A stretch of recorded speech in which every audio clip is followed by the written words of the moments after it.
Trump কি সত্যি শান্তি চান, নাকি নেতানিয়াহুই পুরো চুক্তির সবচেয়ে বড় বাধা? আসসালামু আলাইকুম, স্বাগত ফোর্থ ডাইমেনশনে। আমি মোহাম্মদ শাহজালাল মনি। আজকের আলোচনার শুরুতেই একটি গুরুত্বপূর্ণ আপডেট। সুইজারল্যান্ডে অনুষ্ঠিত যুক্তরাষ্ট্র ইরান শান্তি আলোচনার প্রথম রাউন্ড শেষ হয়েছে। প্রথম বৈঠকের পর উভয় পক্ষই আলোচনা চালিয়ে যাওয়ার বিষয়ে সম্মত হয়েছে। আলোচনায় উঠে এসেছে ইরানের ফ্রোজেন অ্যাসেট মুক্ত করার বিষয়, তেল নিষেধাজ্ঞা শিথিল করার সম্ভাবনা, হরমুজ প্রণালীর নিরাপত্তা, পারমাণবিক কর্মসূচির ভবিষ্যৎ এবং আঞ্চলিক উত্তেজনা কমানোর পথ। অর্থাৎ প্রথম বৈঠক ভেঙে যায়নি, বরং পরবর্তী আলোচনার জন্য দরজা খোলা রাখা হয়েছে। কূটনৈতিক ভাষায় এটিকে ব্যর্থ বলা যায় না, বরং এটিকে বলা যায় একটি সতর্ক কিন্তু ইতিবাচক শুরু। কিন্তু এখানেই শুরু হচ্ছে আসল প্রশ্ন। কারণ আলোচনার টেবিলে ইতিবাচক পরিবেশ দেখা গেলেও যুদ্ধক্ষেত্রে সম্পূর্ণ ভিন্ন চিত্র দেখা যাচ্ছে। শান্তি আলোচনা চলছে, কিন্তু লেবাননের যুদ্ধ থামছে না। সুইজারল্যান্ডে আলোচনার সময়ও লেবাননের ইসরায়েলি সামরিক অভিযান অব্যাহত রয়েছে। ইরানের প্রতিনিধিরা স্পষ্টভাবে জানিয়েছেন যে লেবানন ইস্যু তাদের জন্য কোনো পার্শ্ব বিষয় নয়। তাদের মতে যুদ্ধবিরতি এবং সমঝোতা স্মারকে লেবাননের বিষয় অন্তর্ভুক্ত রয়েছে। তাহলে প্রশ্ন হচ্ছে, যদি শান্তি চুক্তির পথে অগ্রগতি হয়, তাহলে যুদ্ধ কেন চলতে থাকবে? আর এখানেই উঠে আসে আরো বড় প্রশ্ন, ট্রাম্প কি সত্যিই শান্তি চান? নাকি আরো গুরুত্বপূর্ণ প্রশ্ন, ট্রাম্প কি নেতানিয়াহুকে নিয়ন্ত্রণ করতে পারবেন? নেতানিয়াহুর জন্য এই চুক্তি কতটা বিপজ্জনক, এই বিষয়টাও বোঝা প্রয়োজন। এখন আমাদের নেতানিয়াহুর অবস্থানটাও বুঝতে হবে, কারণ তিনি শুধুমাত্র ইসরায়েলের প্রধানমন্ত্রী নন, তিনি একজন রাজনৈতিক নেতা। তার বিরুদ্ধে দীর্ঘদিন ধরে ফৌজদারি দুর্নীতির মামলা ঝুলছে। একই সঙ্গে তিনি এমন একটি জোট সরকারের নেতৃত্ব দিচ্ছেন, যার অনেক অংশই কঠোর ডানপন্থী এবং যুদ্ধপন্থী রাজনৈতিক শক্তির উপর নির্ভরশীল।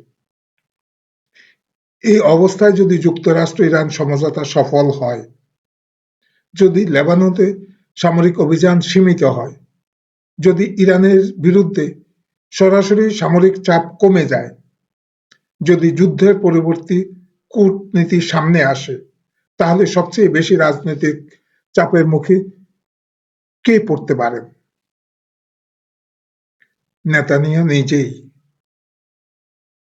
কারণ তার রাজনৈতিক শক্তির একটি বড় অংশ গড়ে উঠেছে নিরাপত্তা সংকট এবং যুদ্ধকালীন নেতৃত্বের উপর।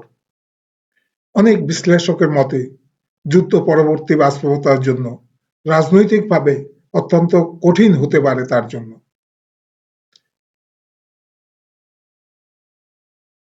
আরেকটা বিষয়, ট্রাম্প ও নেতানিয়াহুকে একই লক্ষ্য অনুসরণ করছেন? এটা এখন সবচেয়ে গুরুত্বপূর্ণ প্রশ্ন। ট্রাম্পের লক্ষ্য হতে পারে হরমুজকে স্থিতিশীল রাখা, তেলের বাজারে শান্ত রাখা, মধ্যপ্রাচ্যে বড় যুদ্ধ এড়ানো এবং যুক্তরাষ্ট্রের কৌশলগত মনোযোগ চীনের দিকে ফিরিয়ে নেওয়া। মার্কিন জনগণও এটাই চাচ্ছে, কিন্তু নেতানিয়াহুর রাজনৈতিক বাস্তবতা ভিন্ন। তার জন্য প্রশ্ন হতে পারে, এই চুক্তি কি আমার রাজনৈতিক অবস্থানকে শক্তিশালী করবে নাকি দুর্বল করবে? যদি তার কাছে দ্বিতীয় উত্তরটি বেশি সত্য মনে হয়, তাহলে তার রাজনৈতিক স্বার্থ এবং ট্রাম্পের কূটনৈতিক স্বার্থ একই পথে নাও হাঁটতে পারে। তাহলে ট্রাম্প আসলে কি চান? প্রথম বৈঠকের ফলাফল দেখে মনে হতে পারে ওয়াশিংটন আলোচনার পথ খোলা রাখতে চান, কিন্তু শান্তি চুক্তির সাফল্য নির্ভর করছে শুধু ইরানের উপর নয়, নির্ভর করছে যুক্তরাষ্ট্র, তার সবচেয়ে ঘনিষ্ঠ মিত্রকে কতটা প্রভাবিত করতে পারেন তার উপর।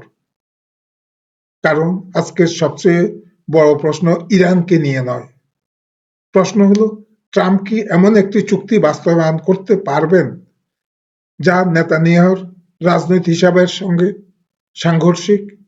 যদি পারেন তাহলে এই শান্তি প্রক্রিয়া এগোবে, যদি না পারেন তাহলে সুইজারল্যান্ডের আলোচনার টেবিলে যাই লেখা হোক, যুদ্ধের বাস্তবতা সেটিকে ভিন্ন পথে নিয়ে যেতে পারে। সর্বশেষে বলবো, আজকের মধ্যপ্রাচ্যের সংকটকে বুঝতে হলে একটি প্রশ্নের উত্তর খুঁজতে হবে: ইরান ও যুক্তরাষ্ট্র কি সমঝোতায় পৌঁছাতে পারবে? না, তার চেয়েও বড় প্রশ্ন হলো ট্রাম্প কি নেতানিয়াহুকে সঙ্গে নিয়ে সমঝোতায় পৌঁছতে পারবেন? কারণ হয়তো এই মুহূর্তে শান্তি চুক্তির ভবিষ্যৎ নির্ধারণ করছে না তেহরান, নির্ধারণ করছে না ওয়াশিংটনও। সম্ভবত সেটি নির্ধারিত হচ্ছে তেল আবিবের অভ্যন্তরীণ রাজনৈতিক বাস্তবতা। আমি মোহাম্মদ শাহজালাল মনি, আপনারা দেখছেন ফোর্থ ডাইমেনশন। আল্লাহ হাফেজ, সবাই ভালো থাকবেন।